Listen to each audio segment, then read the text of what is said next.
মানিকটোলা অধিবাসী মোহাম্মদ ফজল হক বাবুর সাথে আমরা কথা বলবো। উনি একজন জনপ্রিয় এলাকার একজন জনপ্রিয় প্রতিনিধি হিসাবে বর্তমানে প্রত্যাশী কাউন্সিলের প্রতি প্রত্যাশী, ছোটো বড়ো সবার কাছে উনি গ্রহণযোগ্যতা লাভ করেছে। ইতিমধ্যে আমরা তার সাথে কথা বলব। আপনার নাম থেকে দিয়ে। ধন্যবাদ। মোহাম্মদ ফজলুল হক বাবু। আচ্ছা, আপনি তো কাউন্সিল 35নং ওয়ার্ডের কাউন্সিলের প্রত্যাশী, তাই না? আপনার এলাকার মানুষের আপনাকে চাচ্ছে গ্রহণযোগ্যতা আপনার দেখে আমরা ঘুরে দেখলাম আছে। তো এই আপনার কাউন্সিল প্রতিষ্ঠা হিসাবে আছেন, আপনি এলাকার উন্নয়নের জন্য আপনি কাউন্সিল যদি আপনি হন, আপনি এলাকার উন্নয়নের জন্য কী কী পদক্ষেপ নেবেন? ধন্যবাদ। বিসমিল্লাহির রহমানির রহিম। পরম করুণাময় আল্লাহর কাছে শুকরিয়া আদায় করতেছি। 35 নম্বর ওয়ার্ডের বিভিন্ন এলাকার জনগণ আমাকে কাউন্সিলর হিসেবে দেখার জন্য প্রতিনিয়তই আমার কাছে ছুটে আসছেন। আমি তাদেরকে আশ্বস্ত করেছি, মহান আল্লাহ যদি চাহেন তাহলে আমি এলাকার প্রতিনিধি হিসেবে, এলাকার জনগণ যদি আমাকে চায়, ভালোবাসে এবং তাদের সেবা নিশ্চিত জানতে পারে, তাহলে আমি ইনশাল্লাহ 35 নম্বর ওয়ার্ড এলাকাবাসীর খেদমত করার জন্য এবং তাদের শ্রম, আমার অর্থ, আমার মেধা, আমার পারিবারিক ঐতিহ্যের যে ছোঁয়া, সব কিছুই আমি তাদেরকে উপহার দেব। আমার চাওয়ার পাওয়ার কিছু নাই। আমি আশা করি আমার এলাকার জনগণের সুখ দুঃখে যাতে আমি বাকি জীবন কাটাতে পারি এবং শেষ জীবনে যাতে আমার এলাকার জনগণ আমাকে ভালোবেসে অন্তত আমার জানা যায় শরীক হতে। এক মোট কথা, আপনি এলাকার জন্য জনসেবা কাজগুলো করবেন, তাই না? তো এলাকার মধ্যে প্রত্যেকটা এলাকার মধ্যে কম বেশি কিছু সমস্যা থাকে। 35 নম্বর ওয়ার্ডের আমরা দেখছি যে বেহাল অবস্থা, রাস্তাঘাটের বেহাল অবস্থা, পাঁচিল অঞ্চলের থেকে আমরা দেখছি রাস্তাঘাটের বেহাল অবস্থা, এখানে মাদকের অবস্থা, মাদক দ্রব্য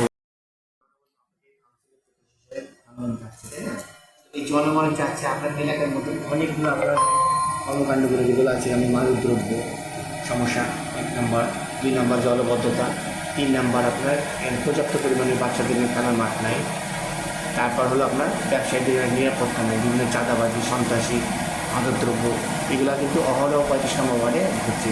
এইগুলোর ব্যাপারে আপনার কী পদক্ষেপ নেওয়ার চিন্তা ভাবনা আছে? ধন্যবাদ। আশা করি আমি এলাকার জনগণ যেহেতু আমাকে কাউন্সিলর প্রত্যাশী আশা করতেছে, আমি এলাকার জনগণকে নিয়েই আমার এলাকার যে সমস্ত সমস্যা আছে সেগুলো আমি সমাধান করার চেষ্টা করব। যেহেতু আমাদের হাতে প্রধানমন্ত্রী আছে, আমাদের হাতে প্রশাসক আছে, আমাদের হাতে আমাদের এলাকার জনগণ, সচেতন জনগণ আছে, আমাদের এলাকার মুরব্বীরা আছে। মাদক দ্রব্য আমি সবাইকে নিয়ে না মাদক দ্রব্য, চাঁদাবাজি এবং সন্ত্রাসী এগুলো এবং জলাবদ্ধতা হ্যাঁ আর রাস্তাঘাটের যে সমস্ত সমস্যা, হ্যাঁ এগুলো আমি ইনশাল্লাহ সবাইকে নিয়ে সমাধান করার চেষ্টা করব। আমি আশ্বস্ত করতে চাই, আমাকে জনগণ যদি মূল্যায়ন করে আমি তার চেয়ে বেশি জনগণকে উপহার দেওয়ার চেষ্টা করব। আচ্ছা, দুস্থ গরিবদের জন্য বর্তমানে আপনার কর্মকাণ্ডগুলো অনেকগুলো কর্মকাণ্ড আমরা দেখেছি করছি, তাই না? যেমন হাফিজউদ্দিন ফাউন্ডেশন, আপনার বাবার, আপনি নিয়ে আপনার এটা চেয়ারম্যান, তাই না? তো এদের জন্য আরও ভবিষ্যতে হাফিজউদ্দিন ফাউন্ডেশনের থেকে আপনার তরফ থেকে দুস্থদের আর কী করার ইচ্ছা আপনার আছে? আমি হাফিজউদ্দিন ফাউন্ডেশন বিগত 20 বছর যাবৎ পরিচালনা করতেছি। এর মধ্যে আওয়ামী লীগ দুঃশাসনের সময় আমার সামাজিক প্রোগ্রামগুলো বাধার সৃষ্টি করেছিল। আমি আশা করি এই হাফিজউদ্দিন ফাউন্ডেশনের যে সমস্ত কর্মকাণ্ড আছে এলাকাবাসী জানে, এলাকার শিশুদের, এলাকার মাদক সেবীদের, এলাকার দুস্থ গরিবদের লাশ দাফন এবং এলাকার সামান্য সমস্যায় হাফিজউদ্দিন ফাউন্ডেশন প্রতি বছর তাদের পাশে দাঁড়াক। অদূর ভবিষ্যতে আমি হাফিজউদ্দিনের ফাউন্ডেশনের পক্ষ থেকে আমার জীবদ্দশায় আজীবন আমি আমার এলাকার ছোটোখাটো যে সমস্ত সমস্যা আছে মানব কল্যাণের জন্য সেগুলি আমি নির্বিঘ্নে করে আমার শেষ প্রশ্ন আমাদের শেষ প্রশ্ন, আপনাদের 35 ওয়ার্ডের পঞ্চায়েত কমিটি বর্তমান কিন্তু বিলুপ্ত, তাই না? নাই বলে চলে। তো এই পঞ্চায়েত কমিটির ব্যাপারে আপনি কিছু মন্তব্য করুন। ধন্যবাদ।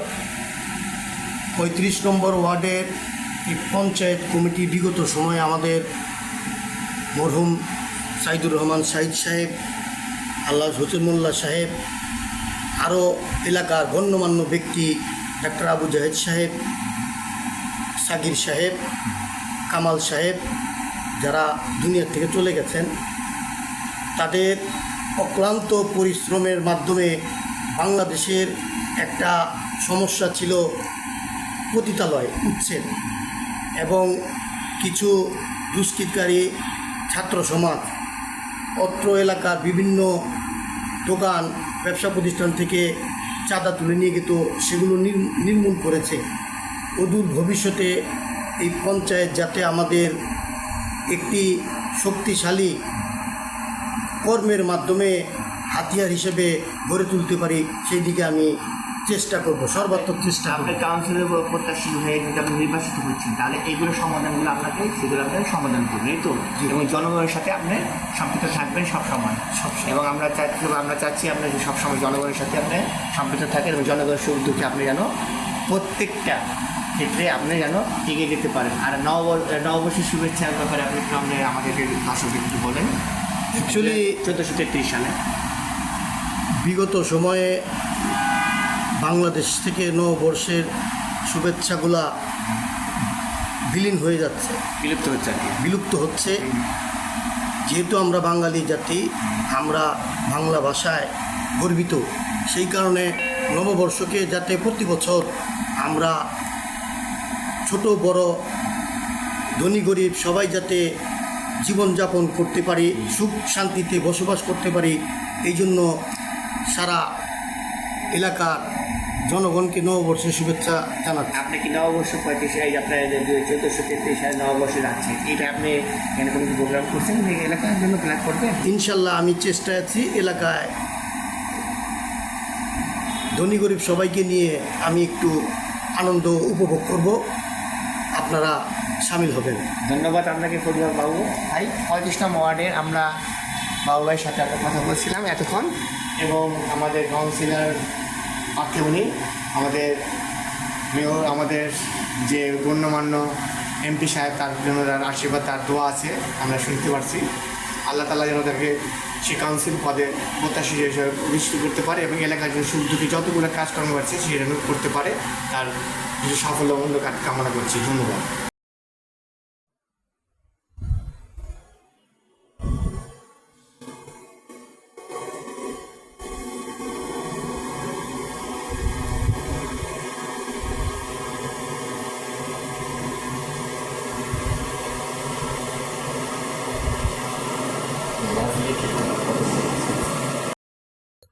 আচ্ছা বাবু ভাই, আপনার একটা বংশ, যে আপনার পূর্ববর্তী বংশধরের পরিচয় আমাদের একটু জানান। ধন্যবাদ। আমরা পুরাতন ঢাকার ঐতিহ্যবাহী পরিবারের সন্তান। আমার দাদার বাবা ছিল হাজী ওসমান গনি সাহেব, তার সন্তান আমার দাদা হাজী জহুরুল হক সাহেব, বংশাল বড় জামে মসজিদের সাবেক মুতোয়াল্লি ছিল। তার ছোট ভাই হাজী মাজহারুল হক মজ্জু ব্যাপারী। আমার বাবা মরহুম হাজী হাফিজউদ্দিন সাহেব হাপ্পু ব্যাপারী। আমাদের যার নামে হাফিজউদ্দিন ফাউন্ডেশন গঠন করা হয়েছে, আমি সেই হাফিজউদ্দিন ফাউন্ডেশনের চেয়ারম্যান। আমার বাবাকে অত্র এলাকার মুরব্বি থেকে শুরু করে সবাই মোটামুটি ভালোভাবে চেনেন। আমার বাবার নাম হাপ্পু ব্যাপারী। আমি তারই ছোট যোগ্য সন্তান। মোহাম্মদ ফজলুল হক। আমি সকলের সুস্বাস্থ্য কামনা করি দোয়া প্রার্থী। এবং 35 নম্বর ওয়ার্ডের বাসীদের কাছে দোয়া কামনা করছি এবং নববর্ষের শুভেচ্ছা। এবং নববর্ষের শুভেচ্ছা রইল সবার পক্ষে।